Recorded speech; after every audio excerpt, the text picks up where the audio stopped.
Welcome to the Multiverse Comics podcast. On today's episode, you get comic talk. So join us and get caught up. Here we go. Superboy Prime in the current Superboy comic. Oh God, yeah. He's very fourth wall breaky right now. Yes, he is. Did you read both? Did you read that recent Superman? Have you read it? The most recent one? Superman? No. I read the one before. Okay. Yeah. I'm behind. No, it's all right. There's just jokes in there where like when he's like, "Oh, Dan Jurgens is going to be upset," or when someone else goes, "Hey, maybe I did read this. or he Yeah, I goes, did see hey, that. tell Ted Cord I said, "Wah!" I'm like, oh, you got the. No, it was brilliant. So I guess we're just catching up on some comic stuff. So you read The Forever Evil. Yes. Told me to read it. I did. Steven did do his homework. I didn't know it was homework. Didn't know it was homework. My fault. I actually didn't put it out there because I'm usually very good about looking at the receipts. I didn't check this week to see if Steven snuck in here Tuesday night. I picked up my books today. Oh, Yeah. see, that's fine. That's fine. But So, but Yes, you sir. guys liked it. So, Yeah, it does a really good job of connecting some dots. well, and it talks about the Omega energy and about how the universe.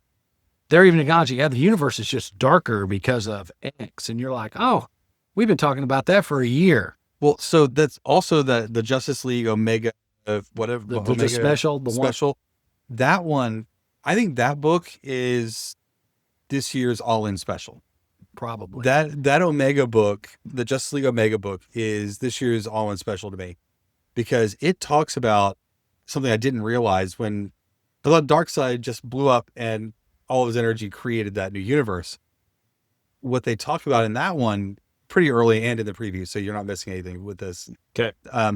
Is that all of his Darkseid energy dispersed into the universe itself, in the Prime universe. And that's how we've had things like the fire pit show up in Justice League. And that's why Aquaman ultimately, he had the weird crossover And it's one thing. of the Challengers, the Unknown, that got possessed by Darkseid energy Yep. for a bit, and the robot. Yeah. Exactly. So all of that, I didn't realize that that's what happened. And that's what the core, it was sort of like he infected everything okay.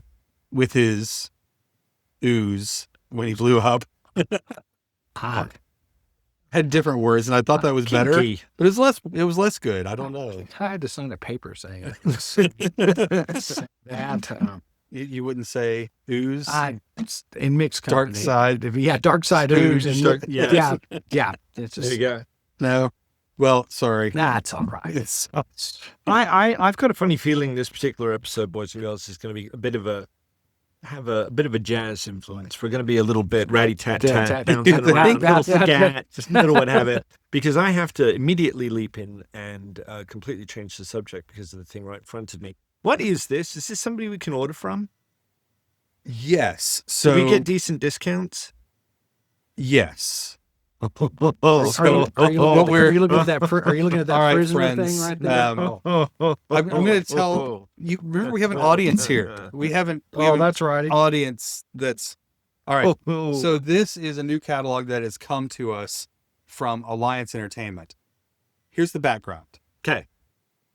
I love it. So Diamond Comics Right. is where comic places have gotten comics forever. Yes. And they just faced Chapter 11.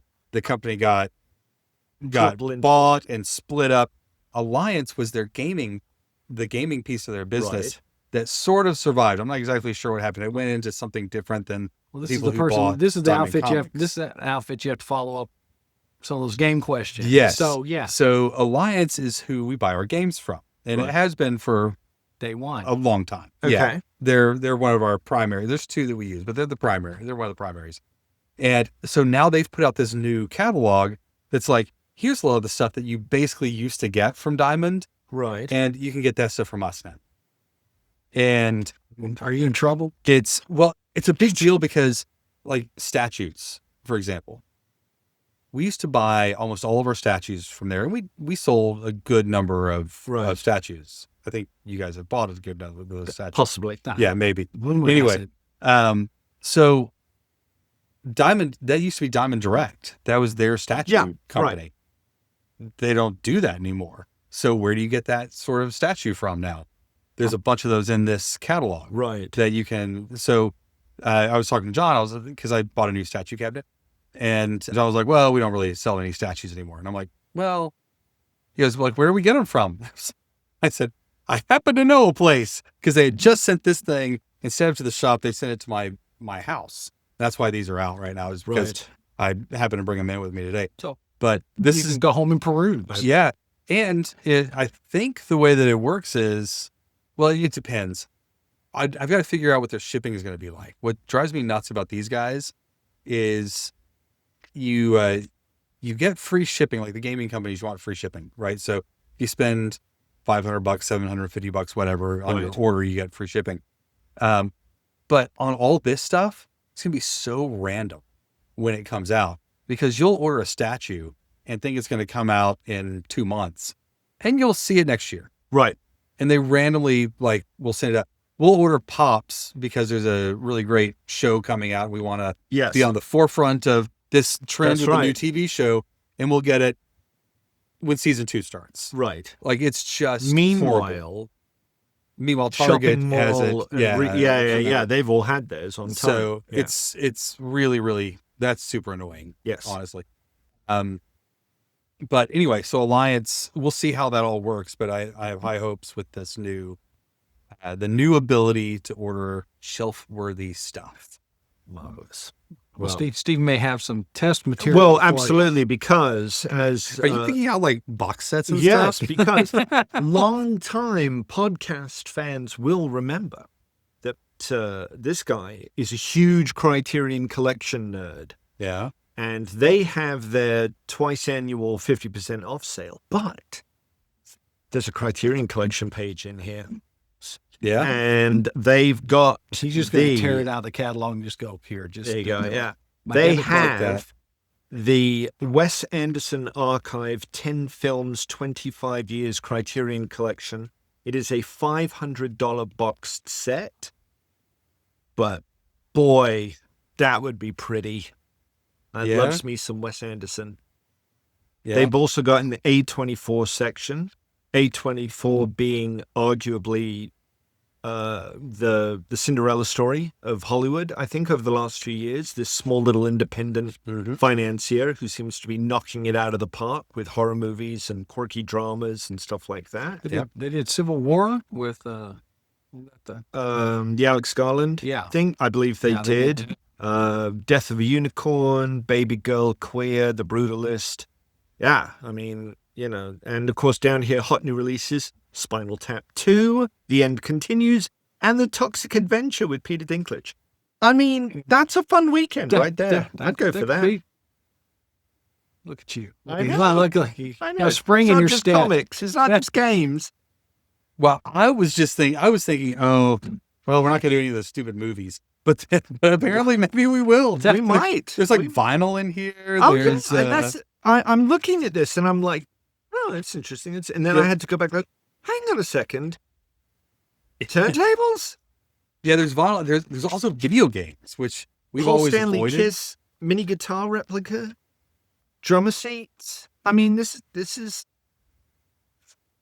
You're in your. There's some cool stuff here, man. This is the pages of the old Diamond catalog that you just didn't really pay attention to because when it's all complete. But remember, once they split off DC and Marvel, we didn't really pay much attention. We stopped. Yeah, we didn't pay attention to Diamond. Okay, so Steel Book of Long Legs. Anyway, sorry. Right.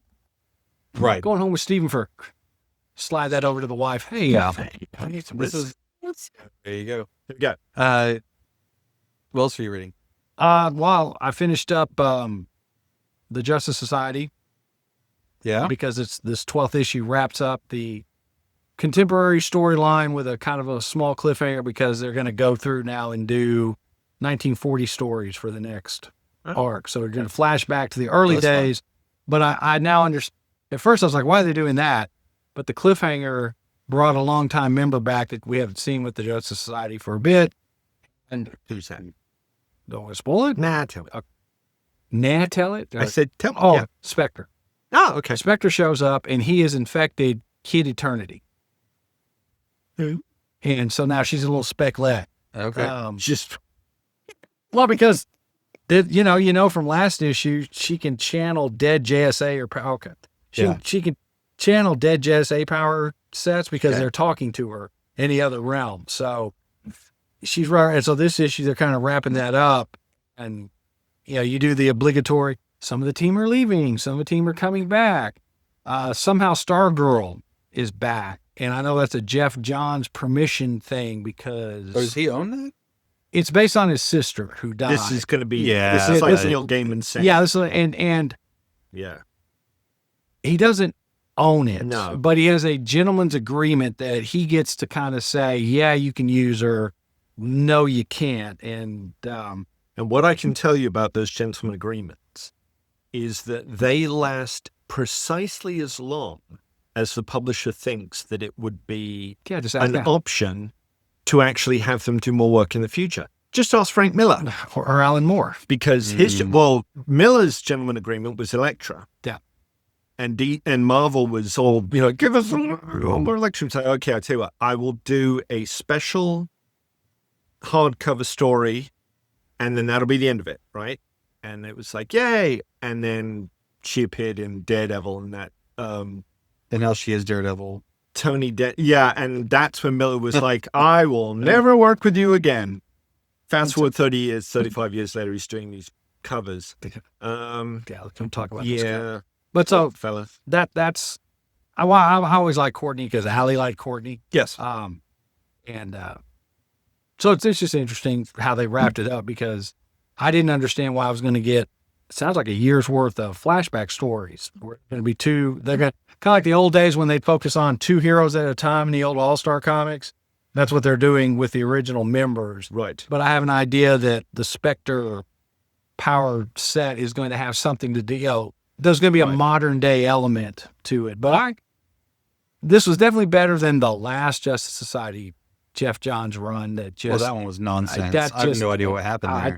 I know what happened. He went to Image to do Ghost whatever, and after whatever caused him to have to run from... After listening to the Greg Rucker interview on that video, I did listen to it. I listened to all that of it. was quite salty. Sounds like Geoff had to run from DC for a little bit. Yeah.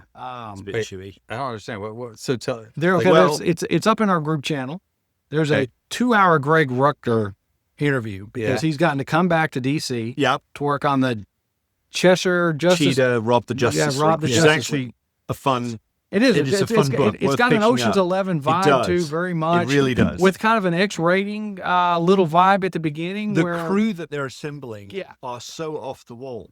I mean, we've got, Clarion the Witch Boy now, and it's like, well, what are you doing what here? but it's good. It's fun. So Greg has some very inflammatory things to say about his time with the New 52, the editorial staff. Yeah. And where he had to take a break and came back. And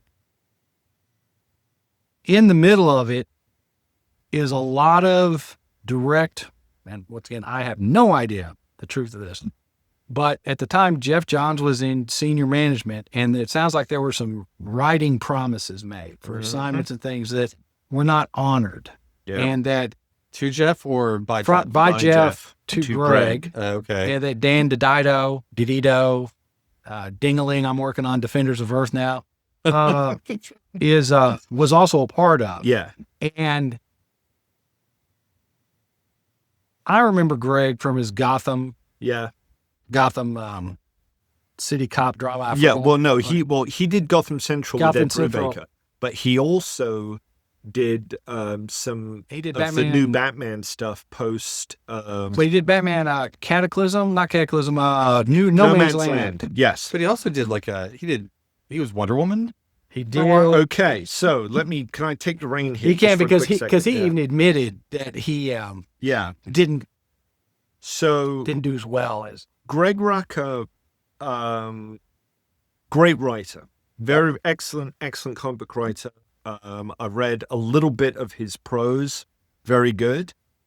I had the privilege of meeting him a couple of times. I had a fantastic conversation with him at a show once about Wonder Woman and Queen and Country, because he referenced that one of the inspirations for his Queen Country series, which was a comic book that I think Only Press put out, was an old British television program called The Sandbaggers, which, if you've got any interest in like spies in the real world, like how real spy agencies work, go dig up The Sandbaggers. It's been Better available than Slow Horses?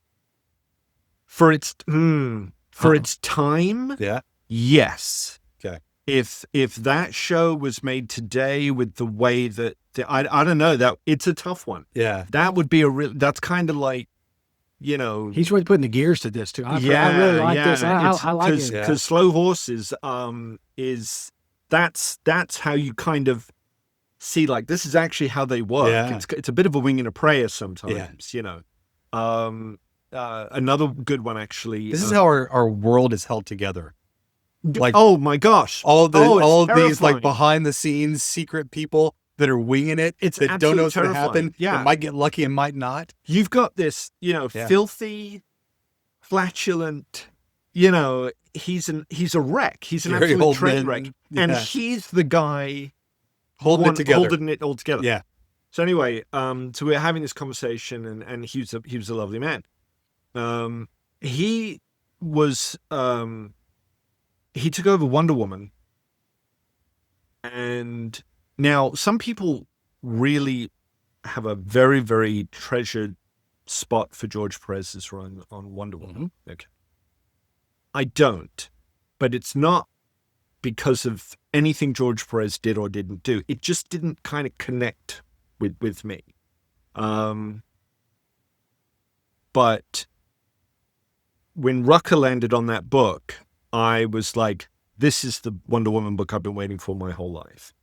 Phil Jimenez did a great job. James DeMatteis has written some great stuff. John Byrne didn't.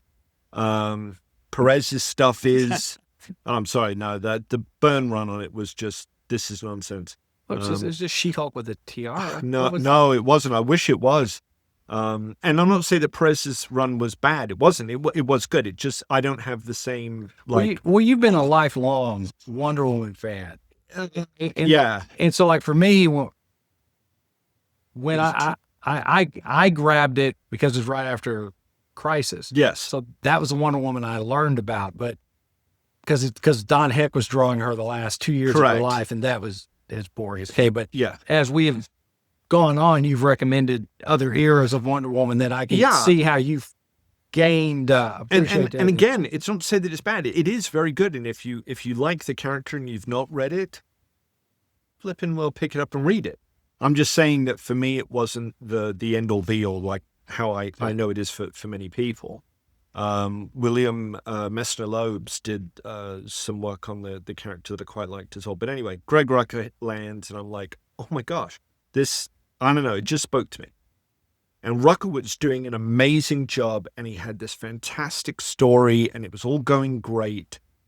And then Geoff Johns' Infinite Crisis landed. And that's, as I understand it, that's when Rucker found out that, oh no, you're going to need to change your story, Greg, because Geoff needs Wonder Woman to be doing certain things to support his Infinite Crisis story. Yeah, Jeff's the one that decided And, Max really got the we need chiropractic adjustment. Yeah, we need to you got to be a team player, man, and jump in. And Greg's response, as I understand it as well, was like, "Oh, okay, I'll leave. That's fine. I'll just wrap it up because you've blown my ending anyway. So sod you, and I'll take my ball and I'll take my golden lasso and I'll go home." Fast forward 10, 15 years later, you've got DC Rebirth. Brian Azzarello did his New 52 run, which was actually very, very good. That was good. I enjoyed that. And they managed to lure Greg Rucker. Look, come back. You know you want to do Wonder Woman. You love that character, da-da-da-da.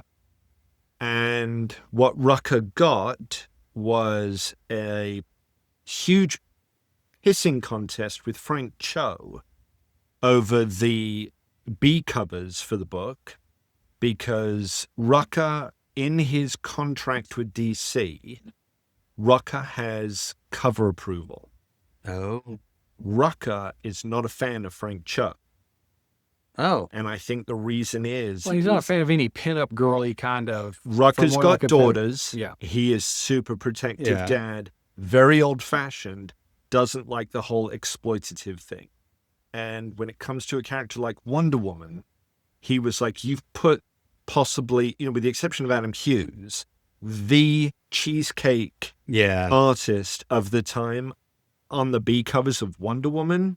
No.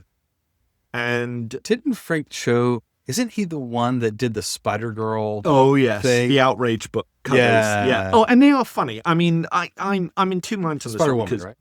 yeah. Well, no, that Mila Manara did the actual cover where she's on haunches and crawling. But what about the one where she's like Frank on Cho the did. operating table and like he throws in like implants or something? So Cho, what he does is because he's got those blank covers that you can buy from our shop actually. And you should have them if you go to a convention because you can get an artist to do you a one-in-one cover. Cho does these covers, and they're kind of known as the outrage covers because they will be full of TNA sexist jokes and stuff like that. And he'll usually do like one or two before a show appearance, and then sell them at the show, and they go for like stupid money. Really? Yeah. But anyway, so they put Cho on the covers. Rucker had a fit. Cho broke silence on it. Cho was taken off the book. He was pissed off because he really wanted to do Wonder Woman. Yeah. But Frank Cho's way. And that's why Cho, because he was still under contract for DC to provide like 24 covers, so they moved him to Harley Quinn. So, which actually was a much better fit. Because that's better. Because I got a lot of those. The Frank Conor Cho- Palmiotti written stuff. Yeah, because I fits grabbed those better. because they did a Christmas one. And then they did her with a snowman on fire or something. I was like, Yeah, oh, these are they're funny. funny. So Yeah. that's... Cho has a wicked sense of humor. He really does. And he's a nice guy as well. It's just, I don't know if it was Those just... two probably don't go together. No, I don't know if it was just the TNA or if there was something else, but Rucker's contention was, I've got cover approval, so they should have run the cover artist by me.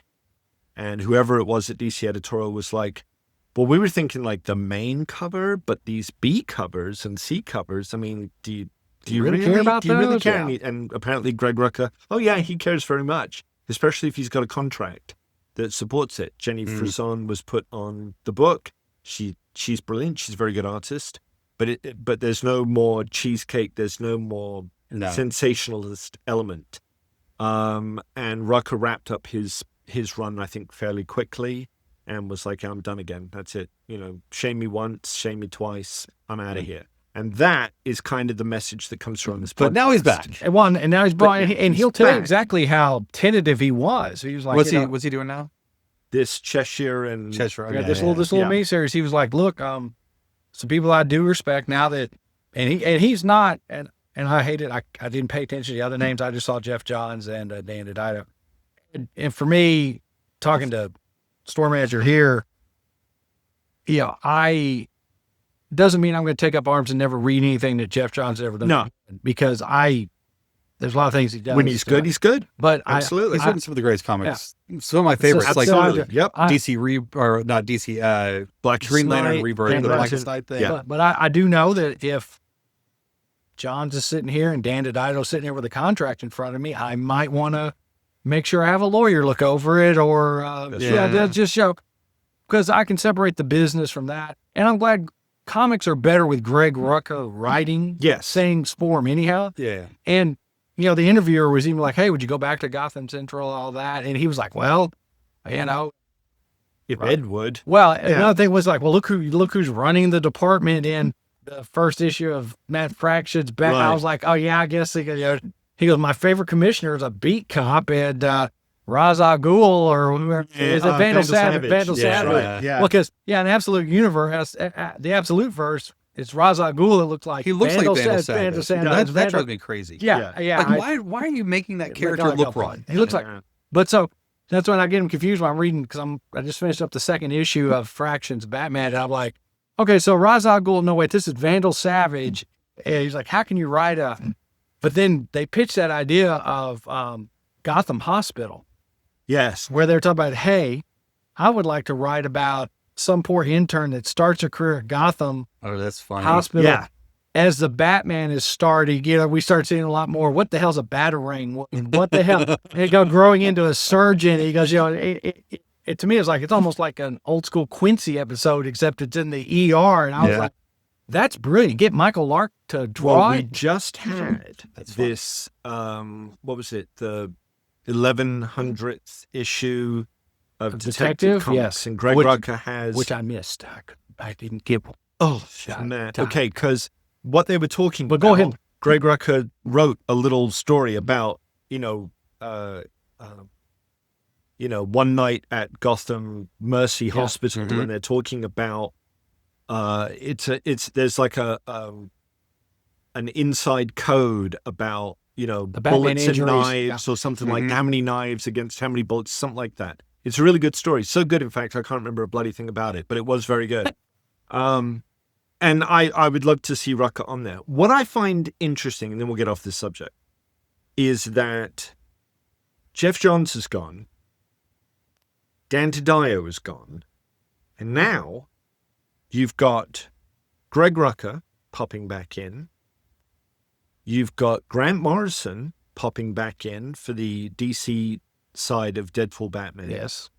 And you've got Mark Waid firmly established. Now, if you know your lore and your legends, you go back to the 52 maxi series. That's where John's edged out. Where it was Johns, Waid, Grant Morrison, and I think Greg Rucker.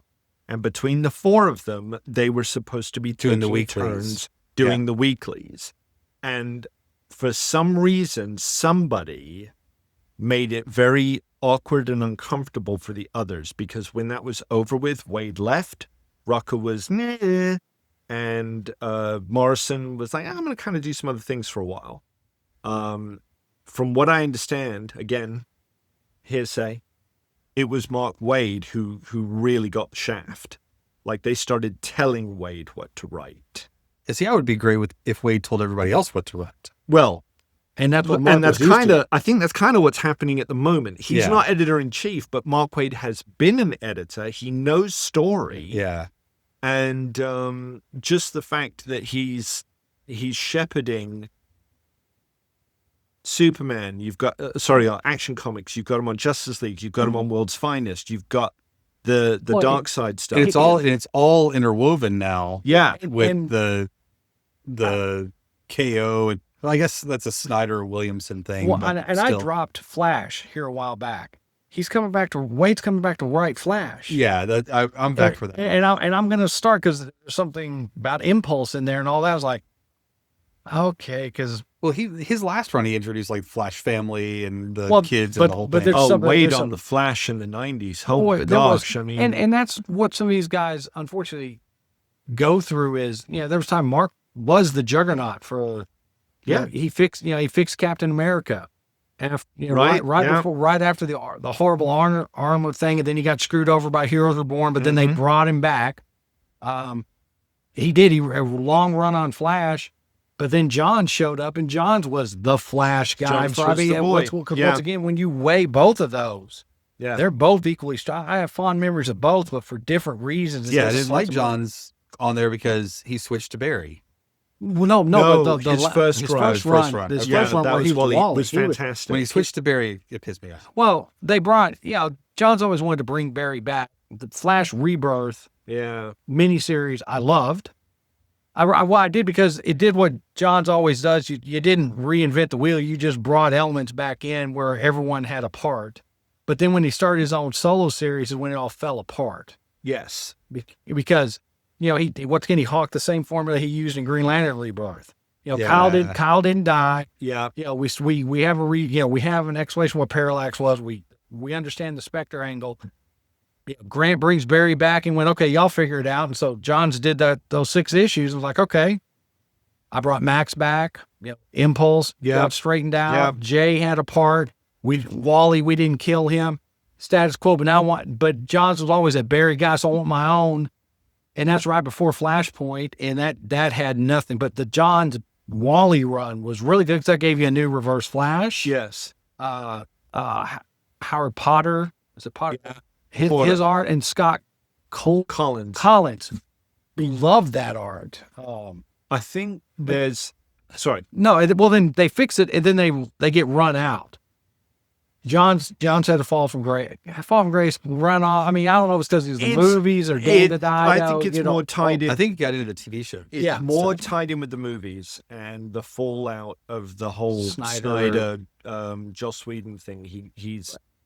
But here's my take on that, and this is just my opinion, so take it with a big chunk of rock salt, if you like.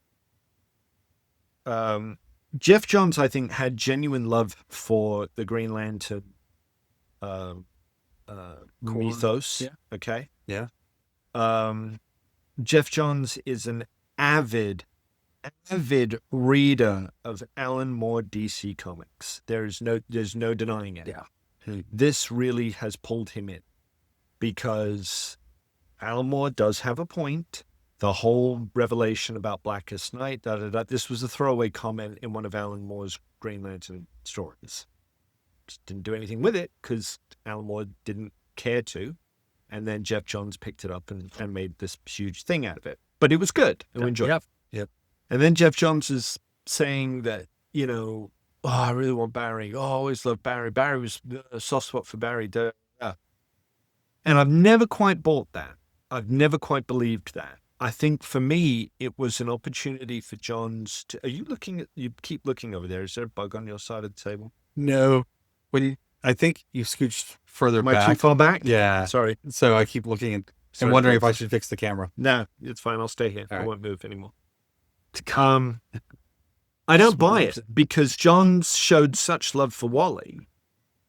What is it about Barry Allen that just has... with the Flashpoint thing and the Flash rebirth, and then he comes, because 52 was Dan Taddeo's baby, and then Geoff Johns was given the full keys to the kingdom to sort everything out with rebirth. What does he do? Brings Wally back. No, he dumps Wally, spectacularly dumps Wally, because you've got the whole Heroes in Crisis. That's the worst. And then he's, I was going to say, we're zooming around the Rebirth special brought Wally back in his kid Flash. It did. So that's where I got confused for a minute. You're absolutely right. And then they forgotten that Heroes in Crisis happened. Like, has that been just... That's what turned me... That's what originally turned me off of Tom King. Because I read that and went... This guy's writing Batman? Is this guy writing Batman? But I'm out on the whole problem. thing. Okay, so what went wrong with Heroes in Crisis is they made that canon to everything else going on. Tom King at his best is when he's not in canon. He's just kind of doing his own thing. Those stories are fantastic. But then Heroes in Crisis became a thing. That's true, because Human Target was outside the continuity. Wow. They're bringing it in. Yeah. And even as Wonder Woman right now, this is the longest I've committed to a Tom King book. Oh, so good.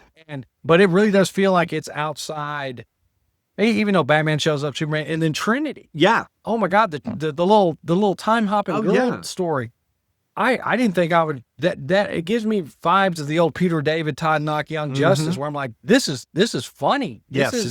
This is. It is funny. funny. We kind of need this. We do this every once in a while. There's this talk of how great Tom King is, and I'm like, I'll go try it again. Like I keep trying to go back to Tom King because everybody says how great he is. Yeah, and like even Supergirl, Woman of Tomorrow, right? So reading that, I'm like, I get why people like this. Yeah, there's a lot of reading. Like there's a he's yeah, so but I like if the word choices are good, and I think that they are with Tom King. But again, you're better off just treating it almost as like an Elseworlds thing on its own. And I almost kind of wish that they would make that point, because I think it would be a lot more accessible for people, like Strange Adventures. Strange Adventures really can't be canon because of the way that ends. No, that's a weird strange story. But and Mr. Miracle and Mr. Miracle, and then they're going to make an animated series off of that. And I'm like this, and the Rorschach book, which is so good, but it's like, what the hell? Stephen, I've read that thing 27 times. And I don't know how the hell Frank Miller ends up in there as a character. I know, and I'm just sitting there the whole time like, I want to go to Tom King and go, look, man, okay, just break it down for me. First off, can I buy weed from you? And I don't smoke weed because I don't understand what you're doing here. And I will say, when I count up my Tom King books I like versus the Tom King ones that confuse me, I have more confusion than I do enjoyment. So I won't really recommend a Tom King book to most people until I'm about 10 issues in, because I'm like, the Wonder Woman really grabbed me, and I kept waiting for a fall because this Batman run, people really lament that there are times that I wanted to just punch somebody. Well, the Catwoman wedding episode. Oh my gosh, that was the most infuriating thing. Even though I knew Catwoman and Batman should never be married. They're not Lois and Clark, but come on, man. And you know what I had high hopes of? I had high hopes of like Heart to Heart. So Heart to Heart. You can do that and not get part of Catwoman. There you go. They're driving. Can you see that? Alfred. I can. Can you see that? Alfred, and when they met, it was Poida. That could have worked, but that's not what we got. No, we got a dead Alfred, and Alfred's still dead. And he's still dead. I know. Actually, you know what? I'm not going to read Tom King out of protest until Alfred's back. But if you're the editor at DC, and you're the Batman guy, and you're like this, okay, hey, are we rebooting the universe anytime soon? No, we're not. Okay, how do we bring Alfred back? Like, he's not a superhero. He's not how AI. Okay, but can we pour him in a data body? Can we? But there's someday someone's going to have to bring Alfred back. Yes, but it's going to have to be. Unless Superboy Prime punches the universe again and it vibrates out. That could be. But it's just really. Maybe that'll happen in KO. Maybe that's the outcome that we can hope for in KO. That's who beats Darkseid and dissolves the absolute universe. Alfred comes stepping out. The squeegee in one hand. Well, there's an Alfred. There's a tin of silver. There's an Alfred in the absolute universe. So there we go. That's true. He looks over and goes, "Wait a minute! I can hang out with this kid who's broke, or I cut my beard. I learn how to change bedpans, and I can go live in that mansion." Excellent. This might just work. I don't know. I don't think I want absolute. I'm still not convinced that he's dead. Why? Now, he's been dead a long time. We saw Bane do the chiropractic adjustment that he got. Okay. So, who's dead? Alfred. Not an absolute. No. We've jumped. Okay. In Tom King's Batman run, Bane kills Alfred. Yes. Okay. I recall. But what he does, the way that he does it, I almost caught myself saying Bane tangoed him. And it's too good actually for me not to let go. So there's a really poorly thought out ad campaign for a fruit soda company in England called Tango. And they're kind of like Fanta. And it would be like somebody is sitting at a bus depot or sending out the rain or something like that. And they get the can of Tango out and, I'm going to buy Tango. Good. And then some, Muppet would come running up behind him and smack him on the side of the head. You've been tangoed. Well, they had to pull this ad campaign because people did it. Because kids kept running up behind others and smacking them in the head. Rupturing eardrums. That's perfect. Yeah. Why is there blood on my hands? Yeah. Well, that's the thing is that if you smack somebody on both sides of the ear, you can really cause them some damage. So when I saw that, I was like, oh, Bane tangoed Alfred. And because I can't get that out of my head now. So there you go. But I'm not convinced it was him. But I think that's because... Here's the thing. Just throw him in a Lazarus pit. It'll be fine. There are ways where it is comical. Bucky came back. We never thought that was... Throw him in a Lazarus pit. He comes back, and he's sort of a cross between the grisly other Alfred and this Alfred because, Lazarus pit makes you a little grumpy. Yeah, sometimes. he could have a very Michael Bendis Wong vibe of, "Hey, Alfred, can you bring me a sandwich? Make it yourself, Bruce." What? But I'm dusting the bookcases. It's so inconsistent. What? My wife, Sally, she's going to absolutely hate this. I'm sorry. I'm so sorry to be sharing this. He's covering his face like she won't know it's him. No, she'll know. She will definitely know. She's pitched a few comic series over the years, and we had an opportunity for her to pitch something to Marvel once years ago. And what she decided upon was I think it was a 4-issue miniseries, because that's kind of how you do it. Mm-hmm. If you're allowed to pitch, it'll be something. And it was a 4-issue Dr. Druid miniseries. Because again, if you're going to pitch something, you want to use a character low risk. Nobody's using it. They can stick it in the filing cabinet, and if they like it, maybe they'll do something with it. They used to have things called, was it inventory stories? Yes, inventory stories. It would be like one and dones in case the main team were running behind. You could stick a fill. Anyway, so she does this Dr. Druid series and 4-issue miniseries, and Doctor Strange is in it, and Wong is in it, and I forget who it is. One of the characters keeps calling him Wang, not Wong, and the stage just was like, this is the funniest. She was just so proud of herself and how funny this was. And I'm like, it is funny. I don't know if it's funny enough to really carry through. And unfortunately, you kids, it wasn't actually turned into a comic and never will. I kind of almost want to read it now that I've heard about it. But yeah, she kept making this, whichever character it is, because the idea is that a woman, a female character would take over the mantle of Dr. Druid. And so it would be a sort of a female version of Doctor Strange, only much more sort of entrenched in like ancient witchcraft and stuff like this, which if anybody's read my wife's books knows that there's a lot of old. Mr. St. James, how would they even know? Because she's called Stacey Kane and she writes books.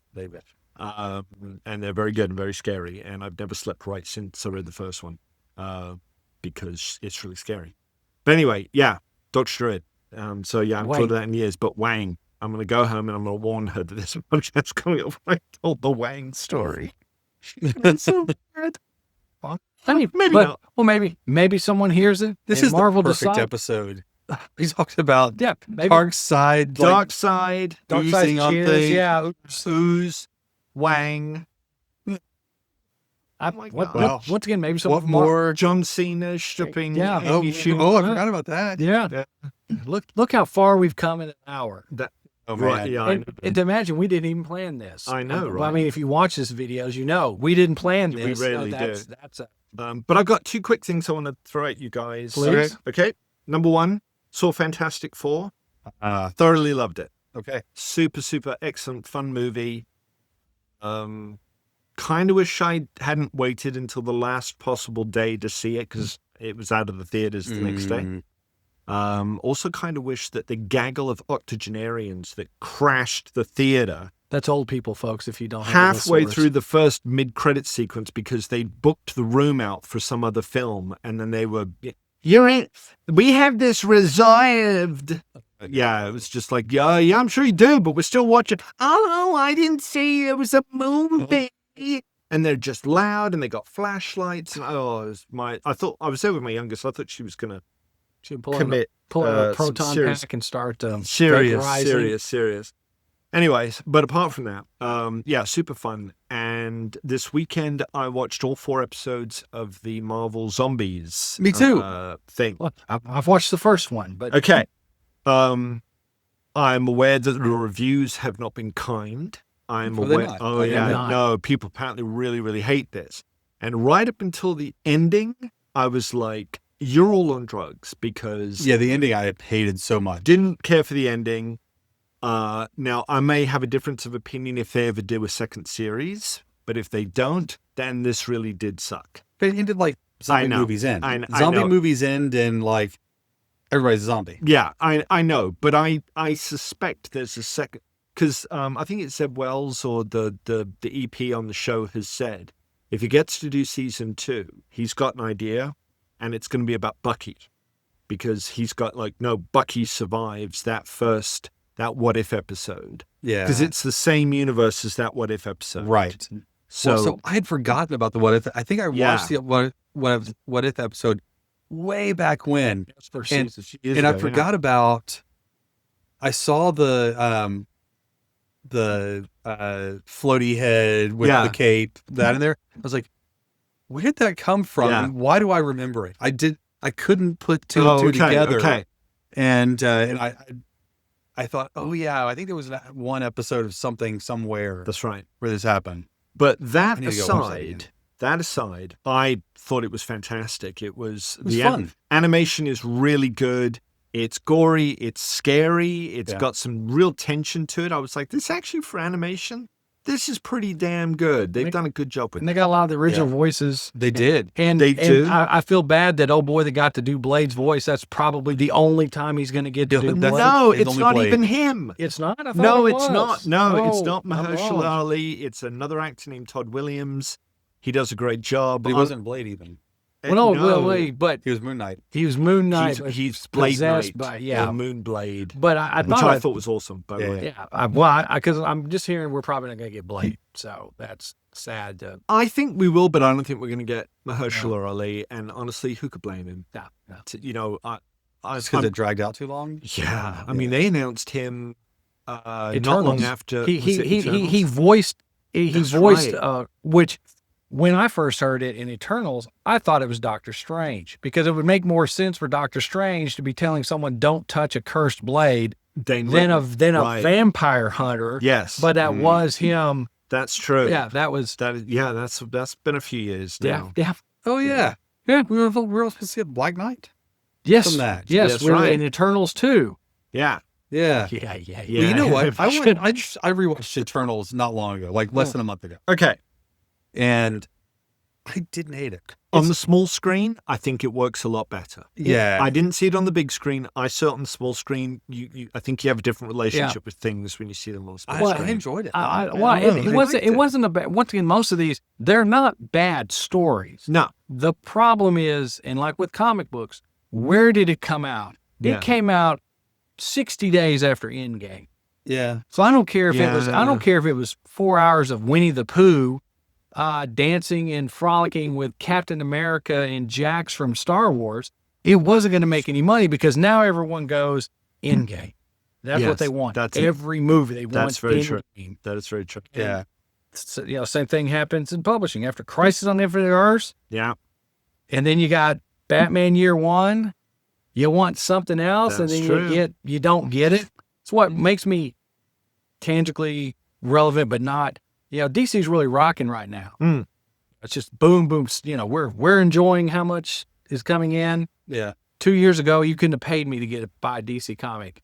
Marvel is not keeping up. What happens when we're done? When we're done with Darkseid? Yeah. Because we got KO coming up. Yeah. Yeah. I hope we can keep that rhythm, because the Dan DiDio years did that. We had some strong stuff in there.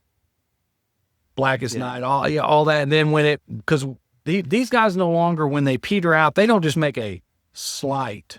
No, it tanks. It's like it tanks hard. creative. Yeah. The one publisher just goes right down the crapper. And then before All In, it was already getting really good. Superman was the best it had ever been. But you had Taylor on Nightwing.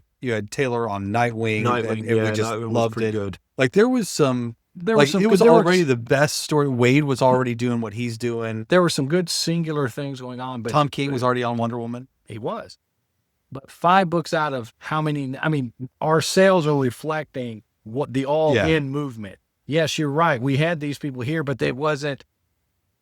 I have more people coming in now asking about the Superman book. Yeah. Because they've read the other, and I can't keep Absolute Batman. We've gone through all the reprints again. Oh my gosh. Last time. Well, I mean, there's still stuff over there, but all those. None of the Absolute Batmans are in except for issue 1. Because, and it's a funny thing. I had a random guy, like a you know, random people Yeah. will come in. Oh, I used to read comics and I just wanted to look at a comic book store, right? Well, what'd you like? And then, like, if somebody leaves without buying something, I think we failed, right? So I was like, well, what were you into? What sounds good? I don't know. I just haven't read comics in a long time. I was like, well, have you heard about Absolute Batman? It's amazing. So I pitched Absolute Batman to the guy. He's in. He picks up the first issue. If we had the first arc, he would have picked up all of it. Like that guy would have walked out with a stack. Instead, we have let me introduce you to Absolute Batman. Issue Issue 1. 12. And apparently they gave us like a $2.99 version of that. Mm-hmm. Spent all that time pitching the guy a $2.99 book. I didn't have any other ones to give him. But I was like, you know what?